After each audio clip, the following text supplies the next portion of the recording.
Hey, deserving listeners, 90 Day Fiancé. Let's see what happens. Se ha dado el caso, pero mi pareja han quedado embarazada y no se han dado.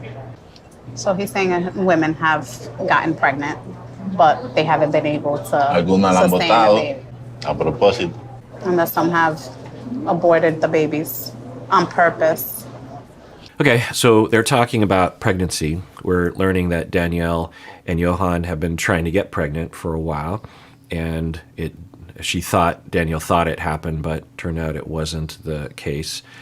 And Danielle is trying to explain to Yohan that as women age, it becomes less likely, and he is holding to hope, and he thinks that their chances are much higher than what Danielle is proposing. But it sounds like they're in a similar camp. They both want to have kids, which is good to see on the show, because often there's a huge discrepancy that you would wish that they would discuss prior to getting married, that kind of thing. But anyway, so they're talking about that, and then we learn from him, he's volunteering this information, that women that he had been with had been pregnant in the past. He didn't give a number, but if it was one, he wouldn't be phrasing this way. It was at least two, maybe a lot more, I don't know.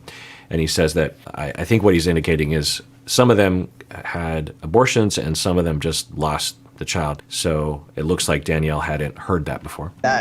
This is like so difficult.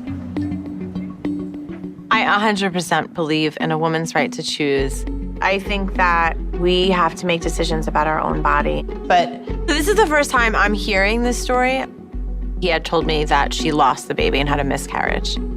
Like, why would you lie about something like that? That doesn't make any sense to me. Yeah, I think a lot of people in Yohan's position would worry that the Danielles of the world, not just Danielle in particular, but potential partners, would not want to be with the Yohans of the world because of that kind of history, which doesn't make any logical sense in my book, but there's that. Or there's a judgment there of him. Well, I guess the Yohans of the world might worry that the Danielles of the world will think, well, maybe these past relationships, I also gave the impression that I was in it to win it, the way I am with you, and the fact that I'm not with those people anymore, and there's all these mysterious circumstances that I might be scamming you or not really being serious about you or something like that. I guess it does even kind of, I don't know. I don't want to accuse Yohan of anything, but so yeah, I think people will be obscure about that. And I'm not a fan of that, of course. I'm not a fan of lying. I'm more of a fan of being upfront when appropriate, and also giving context. Yohan is revealing this to Danielle kind of haphazardly or nonchalantly, and you would think Yohan would turn to her and say, let me explain what happened. There's a long story with a lot of them. But the way he's talking about it, it sounds like I don't know. I don't want to accuse Yohan of anything, but the way he's talking, it's almost like he's saying, yeah, I got some women pregnant and things happened and I didn't really care that I got them pregnant, or I don't know. I don't want to accuse him of anything, but it just has that, maybe we'll get some more information. Like, why do you not say that before? I'm not upset about the abortion. I'm upset that Yohan hasn't been honest with me, and my full faith in this relationship is about my faith in him and his honesty. And if I lose that, then what do we have? Yeah, well, I like her attitude. She's zeroing in on the lies. She's like, I don't mind what happened. I just mind that you would lie about that, lie by omission. And I think actually lie explicitly, I'm not sure. I think she was indicating that. Yeah, and of course this plays into the stereotype that she is visiting and is wondering if he is a scammer, which according to her is a common thing. They even have a name for those kind of fellas, but this plays into that potential narrative interpretation of Yohan that he perhaps got other tourists, other Americans pregnant as a way to try to hook them or something. I don't know. We'll see what happens here. Tú no dices ella quiere terminar. ¿Ya no te dije? No, tú sabes. Yo sí te dije. No. Bueno, no importa. Yeah, So either he doesn't think it's important that he lied by omission. I don't know. I don't even know if he lied by omission. He could claim like, well, it was a long time ago. It's not really her business. I wasn't purposely not telling her. There's a lot of things about my past relationships that I haven't told her. Does that mean I've lied by omission with everything? Yeah, I don't know. I could be convinced, maybe. And the other possibility is that he's saying it's no big deal because it doesn't matter. Yeah, sure, I got a number of women pregnant. What's the big deal? Not, indicating that he cares or that he understood the weight of the situation. He estado con muchas mujeres y en una de esas, una quedó embarazada. Pero cosas del pasado no tiene que... So now he's saying one of them got pregnant, but when he was talking to Danielle's friend, the way he was talking, it sounded like at least 3 said some of them had an abortion and some of them did not. None of the babies were carried to term. So now he's saying it was one person. Wow. No, Si el pasado, ¿para qué? Si el pasado, ¿qué importa el pasado? es importante Yo porque... te pregunto todo tu pasado. Tú me dices todo tu pasado. Pero yo pregunto, ¿por qué ella no puede tener un baby? Y tú dices, yo no sé. Pero ahora... ¿Para qué? ¿Qué importa? ¿Por qué es importante a mí? Yo soy tu esposa. So she's not leading with what she was saying during the interview, that the primary concern was the lying by omission. But I don't know. If I were in her shoes, I would say something like, so I learned that you have this past, and it's fine that you didn't tell me. I'd like to think you weren't lying to me on purpose, or you weren't omitting that on purpose, because, we both have a history with other people, and there's been a lot of things that have happened, and of course we're not going to share everything because that would be weird. But when I heard that, it just felt like that would be something that you would have told me. It would have come up at some point. Now, maybe Danielle's literally asked him, but it sounds like maybe that isn't the case, and he lied before or something, but it sounds like that's not the case. So I would say, if I were in her shoes, so it's not that you didn't tell me, it's the fact that it feels like you're not... Well, actually, so what would I say if I really thought about it? I would say, look, I'm not accusing you of anything, but I have a history, or I get triggered, or I worry that people are withholding things from me. My dog is barking. And when I learn suddenly that you have this major chapter in your history, maybe it's just that one thing, but to me, because I worry about these kinds of things, it made me worried that maybe there's a lot of things I don't know about you, things that might actually threaten our relationship and might indicate that you're not actually in love with me or something. I don't know. There's no reason to connect those things, but it just had me worried. So can we talk about how much we disclose to each other and how much we reassure each other? And maybe that would be the thing that I would land on, is it's like, I guess I'm just looking for some reassurance that you don't have anything that you're not telling me that threatens our relationship, that would indicate that you're someone that I don't know who you are, that kind of thing.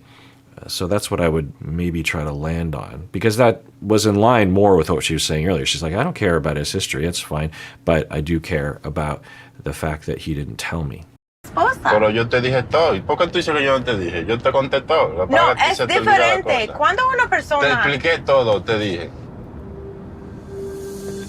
Tú no es estúpido. So there's that word again.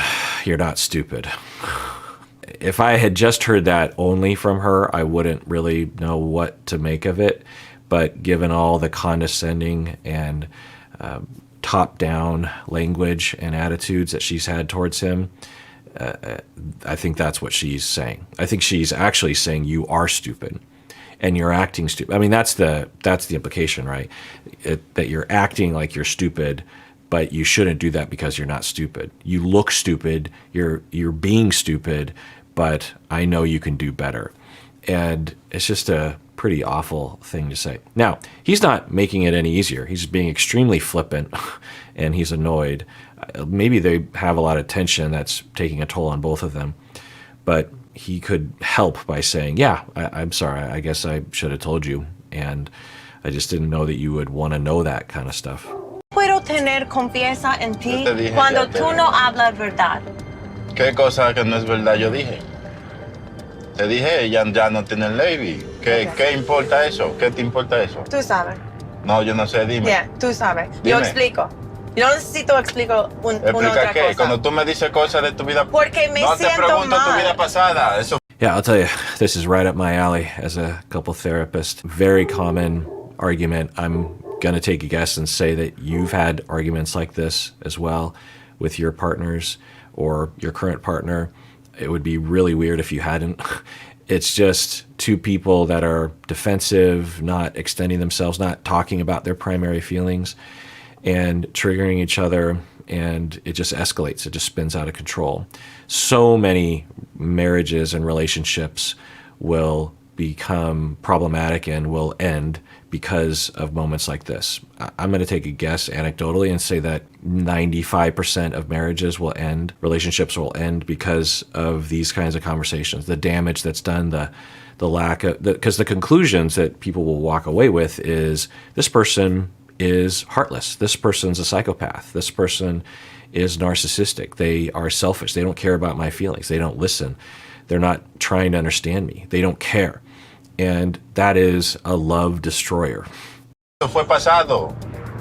Y como quiera te cuento mi vida pasada y sigue preguntando Because you're a el mismo liar. tema. My y la problem mía. is not with your past. Y la My mía. problem is that I have a problem with liars.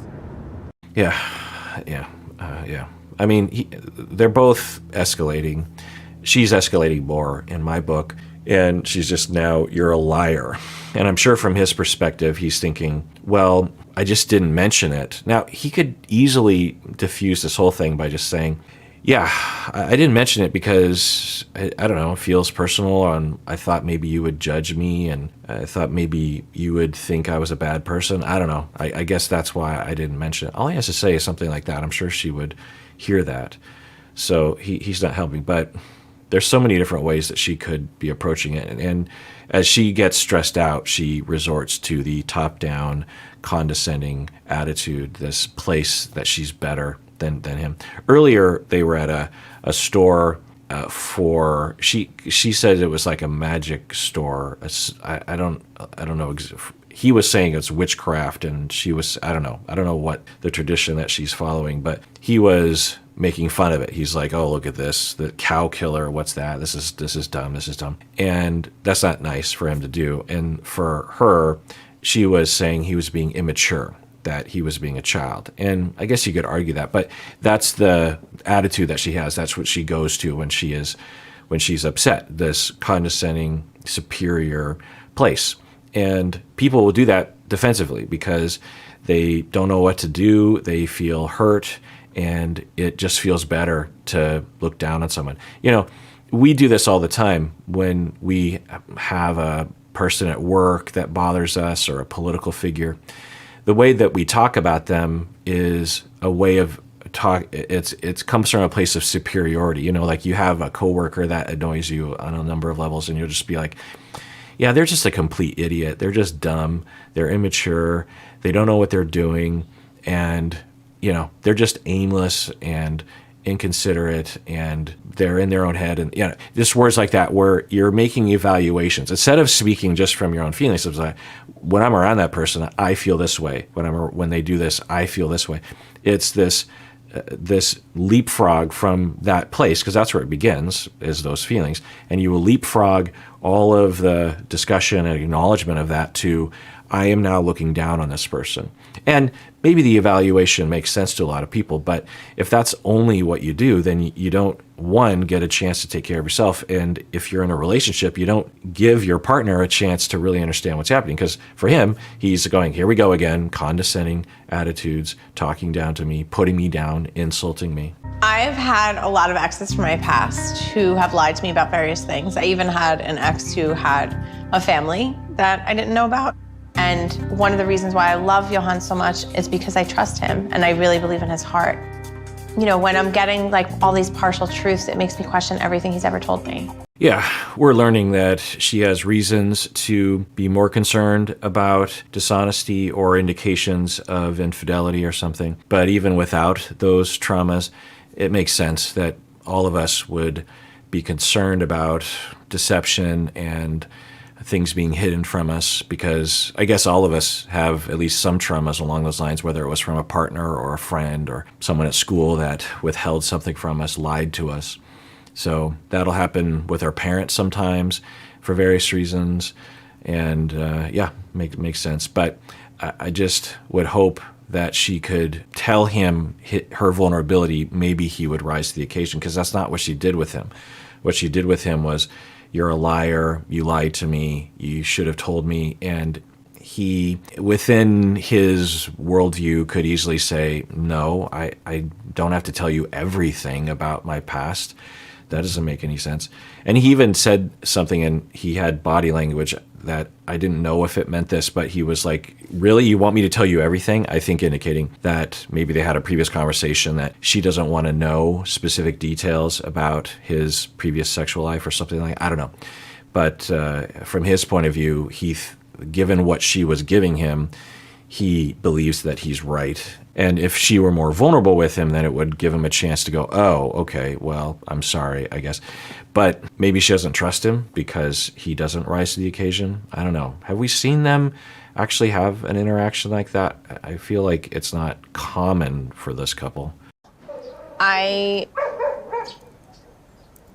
not sure what kind of relationship you want, but this is not the kind of relationship that I want.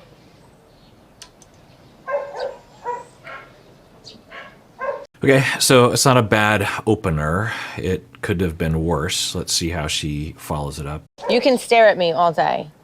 Yo no sé qué ella dijo. And then she's being hostile. She can be more from her feelings and say, so when I said that earlier, now he could argue, you didn't ask me a question, you just made a statement that you don't know what kind of relationship I want. And I'm guessing he wouldn't say something like that, but she could have been more explicit. Now, I'm guessing that they would benefit from starting over because I think she's concluding that he, as a policy, lies to her. And maybe he does, but given what we've seen in the show, there's no evidence of that in this scene anyway. So she could have started by just saying, like, let's just start over. So why didn't you tell me?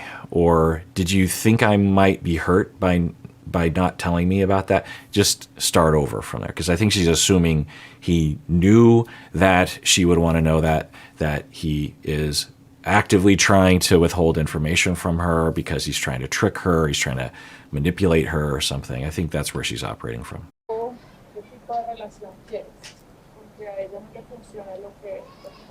This is interesting. One of the producers is actually getting involved, which I'm guessing happens a lot, but they just don't show us that. Yo te conté todo de esa muchacha. Ahora tú dices, tú no dices nada, que yo no sé nada. Y yo sí te dije. All right. So he's saying that I did tell you everything, but I think both of them agree that he didn't say, or at least it wasn't clear to Danielle, that some of the more critical details, it sounds like those were not included. So, yeah. They're both making some errors here. He could easily say, hey, I wanted to tell you, or I thought I did tell you, and I could see why that detail, if I didn't tell you or you don't remember me telling you, that would be concerning. So I get it, but I just want to tell you, I'm not actively trying to lie to you. I can't do this in Spanish because what I need to say is too important. You did not say that they terminated the pregnancy. Those are two different things. Neither of them make me upset or angry with you. What makes me angry with you is the fact that you lied about it. You said that. Okay, so in terms of the edit, this is the first time she has stated that clearly. So maybe that'll help. She lost a child. That is different than you telling my friend that she terminated a child. Those are different things. And when I ask you about it, you flip out like I've done something. Wait, so maybe I think I understood the entire thing. So what I thought Danielle was saying was that Yohan was with a woman who got pregnant with someone else. I don't know, that sounds really silly. But so the detail that we're scrutinizing is, instead of losing the child through a miscarriage, which I think is what Danielle assumed. But, the phrase losing a child, and of course, the language barrier, I could see how Yohan is like, well, I didn't lie. I just phrased it differently, or we phrased it differently here, or I didn't think it was important to tell you that she specifically made the choice. It's a personal thing to her and to me. Anyway, so it sounds like the omitted detail, according to Danielle, is that it was an abortion, that it wasn't a miscarriage. Yeah, if that's the case, everything I've been saying still stands. Her traumas, worries about things, concern of not including other details. But if that's the detail, to me anyway, I wouldn't have considered that. Now, would I, if I were in Danielle's shoes, imagine that Yohan purposely left that out? Well, why? Why would he leave that detail out? If he's telling you everything else, in some circles, you would think that would actually be something he would mention to make it look like less of a threat to. I don't know. Maybe I'm confused. But either way, let's just look at how they work this out. Bueno, lo que ella acaba de decir es que lo que le molesta es que ella siente que tú hiciste mentiras. This reminds me of doing therapy with translators, with interpreters. One of them, I believe, is spoken, and one of them, I think, translation is written. I can't remember. But anyway, the people who speak both English and the language of the client, and just how difficult communicating. Therapy is about communicating, right?